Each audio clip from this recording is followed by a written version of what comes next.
Atlantique Soir, le débrief de l'info. Jusqu'à 19h. Avec Chahib Hamadi. Merci pour votre fidélité. Atlantique Soir, il est 18h41. Le rendez-vous culture du vendredi. Nous y sommes.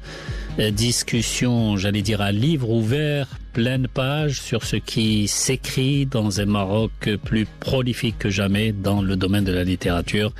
Le livre, cette mémoire vivante, un intérêt tout particulier est accordé ce soir au dernier ouvrage de Rida Lemrini. Rida Lemrini, bonsoir. Bonsoir, Chahib. Aux portes des étoiles, le titre de votre roman qui semble être le miroir inversé de votre précédent ouvrage, Tant que je peux te dire je t'aime. On avait relevé alors que c'était le livre du pardon. Aux portes des étoiles, est-ce qu'il est celui de la paix intérieure retrouvée? En quelque sorte, effectivement. Le roman qui l'a précédé, Tant que je peux te dire je t'aime, était un roman où il y avait une déchirure qui a résulté en un cri, en une révolte, en une volonté de tout casser, tout renier, tout remettre en question. Et aux portes des étoiles, c'est une... Si vous voulez, c'est après le pardon, la volonté de, comment on dirait, de renouer, et qui se traduit dans une quête dont l'aboutissement n'est pas évident. Mais c'est toujours le même cheminement, du même personnage, du même héros. Eh bien, écoutez, pour tout vous avouer, quand j'avais terminé Tant que je peux dire je t'aime, j'avais absolument aucune idée que une suite allait lui être donnée. Pour moi, c'était terminé. Mais il faut dire que les personnages, vous savez, ils continuent leur vie, hein, et donc ils vous talonnent, ils vous disent c'est pas fini. Et puis c'est là où on se rend compte que finalement, peut-être dans une certaine mesure, finalement l'auteur, le romancier, l'écrivain, en quelque sorte, il est finalement le serviteur de ces personnages. Et il est là pour répondre à leurs sollicitations. Alors, le personnage qui vous colle effectivement à la peau. Alors, il y a effectivement ce personnage, Ryan, qui disparaît dans un mystérieux transport aérien, le NI 480. Vous faites la référence, vous faites écho au MH 370. Pour mémoire, le vol Malaysia Airlines 370 assurait une liaison régulière Kuala Lumpur en Malaisie et Pékin en Chine. C'était le 8 mars 2014 et ce vol a subitement disparu des écrans radars peu après son décollage avec 239 passagers à bord. Pourquoi cette obsession de la disparition aérienne dans votre œuvre? Je ne peux pas vous répondre. Si. Je veux dire, je ne peux pas vous donner d'explications. Je peux pas vous d'explications. Tout ce que je sais, c'est que Ryan, lui, par contre, il est obsédé par ce vol qui a disparu. Il est obsédé, est-ce que parce qu'il a été à Kuala Lumpur et que finalement il a côtoyé de près le personnel navigant de ce vol? Est-ce que ça lui rappelle des choses? Je n'en sais rien, mais toujours est-il qu'il voulait, quand la tragédie est arrivée, Ryan voulait savoir, comme tout le monde d'ailleurs, les raisons de la disparition. Et vous savez qu'à nos jours, à aujourd'hui, on ne sait toujours pas. On n'a pas encore trouvé, on n'a pas résolu ce mystère. Alors, justement, c'est le hasard, c'est le destin, c'est les coïncidences, je ne sais pas comment appeler ça. Ce même Ryan, obsédé par ce vol MH370, lui-même disparu dans un même vol.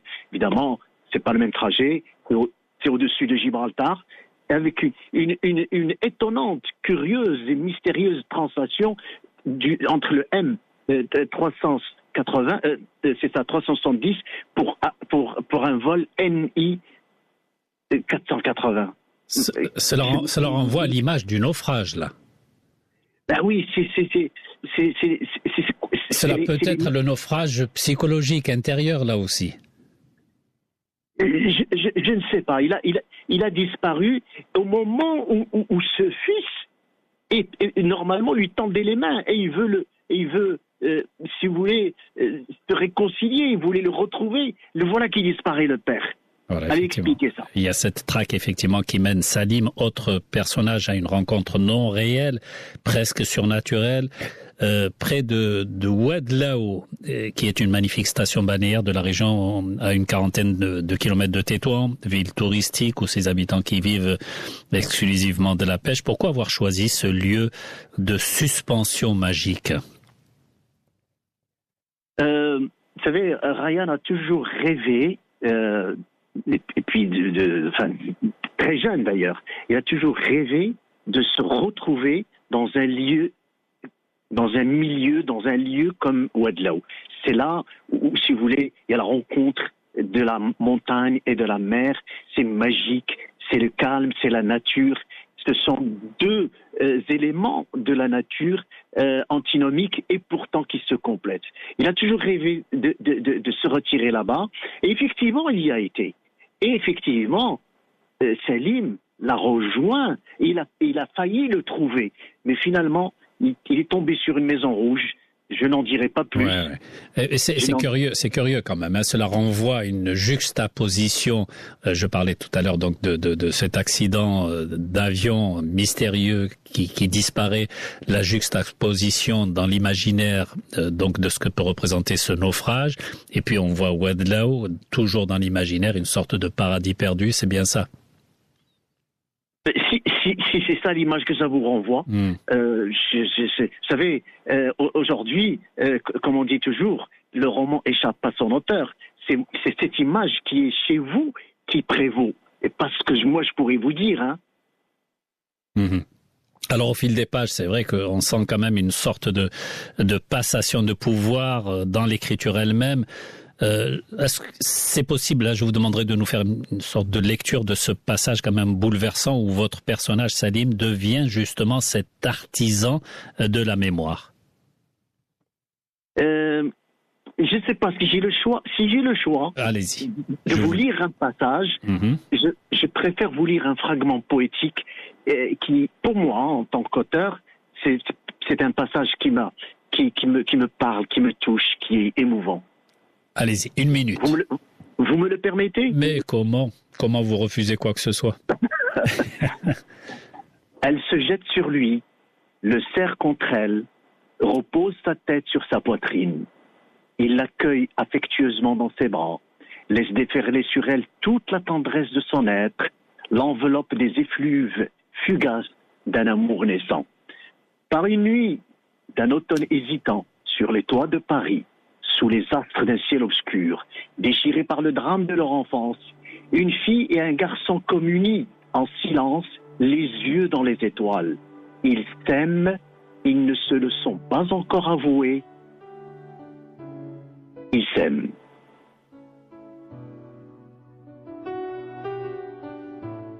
Voilà, vous intégrez donc, on le voit, des échanges quand même très pointus sur la science, sur la philosophie, notamment à partir donc du personnage nommé Émilie. La littérature, à ce qu'elle doit, selon vous, devenir aussi une sorte d'outil de connaissance? Évidemment. Justement, Salim rencontre cette femme, Émilie, qui est prof de philosophie, alors que lui, il est éminent chercheur scientifique. Et voilà donc deux pôles de la connaissance qui apparemment ne sont pas faits vraiment pour se marier, et encore moins pour dialoguer. Eh bien, justement, entame avec Salim un dialogue qui est un dialogue entre la philosophie et la science. Et c'est là où on réalise que finalement la littérature est un vecteur de connaissance. C'est extraordinaire ça. Si vous voulez, à la communion des êtres répond la communion des connaissances. La communion des êtres qui sont Salim et Émilie répond le dialogue de la littérature et de la science. Alors votre roman traverse, on le voit, quand même des géographies assez variées, de Paris à Gibraltar. Justement, cette clarté se retrouve dans une métaphore magnifique sur la lumière des astres. Est-ce que le voyage est pour vous une condition nécessaire à ce que vous qualifiez de contrition, que vous décrivez d'ailleurs au début du livre. Écoutez, moi je n'imagine pas un être qui ne voyage pas. C'est le voyage qui ouvre de nouveaux horizons, qui nous ouvre les yeux sur ce qui passe par ailleurs, qui nous apprend des choses. Donc, sans le voyage, un être, il va finir par rester dans son environnement, et dans ce cas, qu'est-ce qui le guette? C'est la sclérose.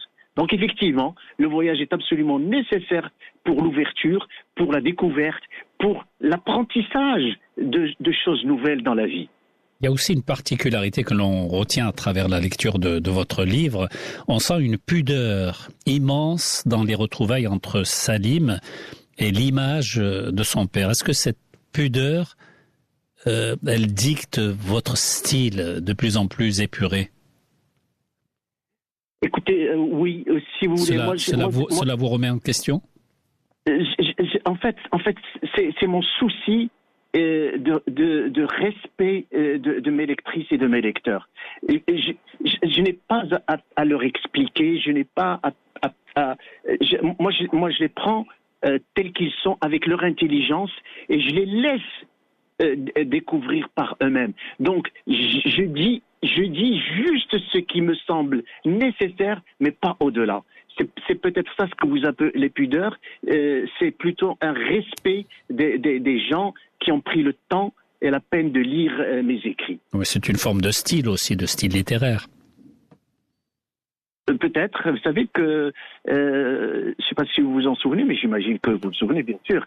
Vous savez, l'entretien que nous avons eu sur Hemingway, moi, cet auteur m'a beaucoup influencé, parce que, ne serait-ce que par le conseil qu'il donne, quand vous écrivez, n'en mettez pas trop.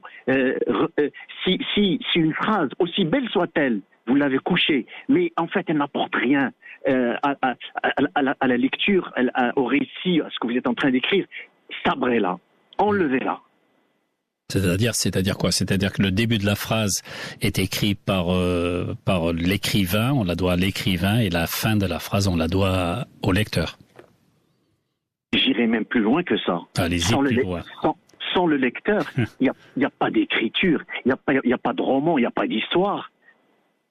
Ce n'est qu'une fois que le lecteur se met à lire votre écrit, que votre écrit existe. Autrement, il est dans les limbes.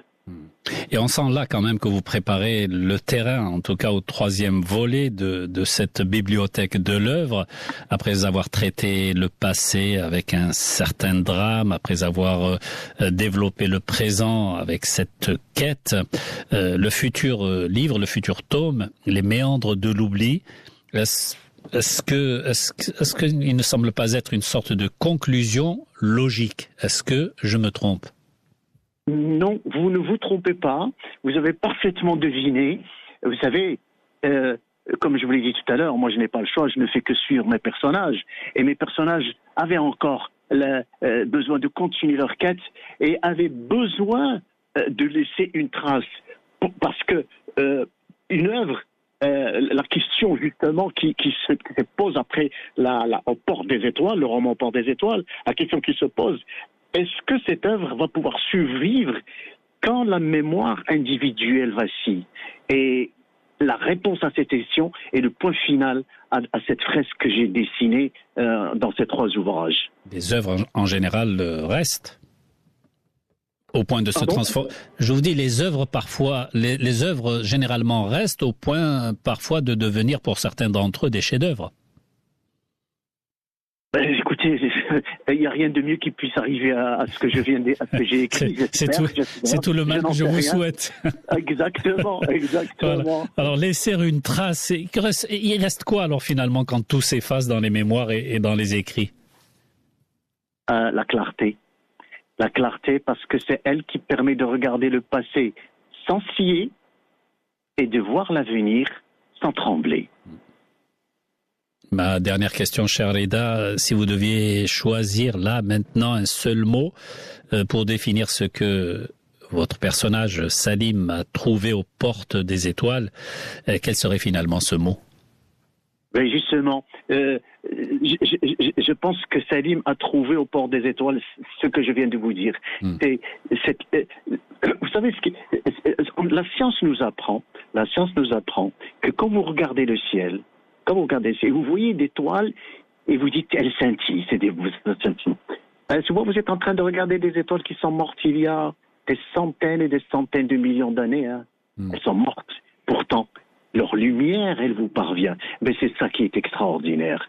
C'est que justement, peut-être Salim a trouvé cette lumière qui provient d'une œuvre qui est, elle, morte, mais ta lumière, elle est toujours vivante. Voilà, c'est une sorte d'héritage, si je comprends bien.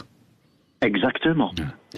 Reda El-Merini, écrivain romancier, nous vous devons Aux portes des étoiles, votre dernier roman aux éditions Afrique-Orient. Merci beaucoup pour votre intervention dans ce rendez-vous culture qui a plus que jamais sa place chaque vendredi maintenant sur Atlantic Square. Merci aussi à Adil Rami pour la réalisation technique. Place dans un instant à Khadija Jaber pour le résumé de 19h. Agréable soirée à vous tous sur Atlantic Radio et bon week-end. Atlantic Soir, le débrief de l'info. Jusqu'à 19h.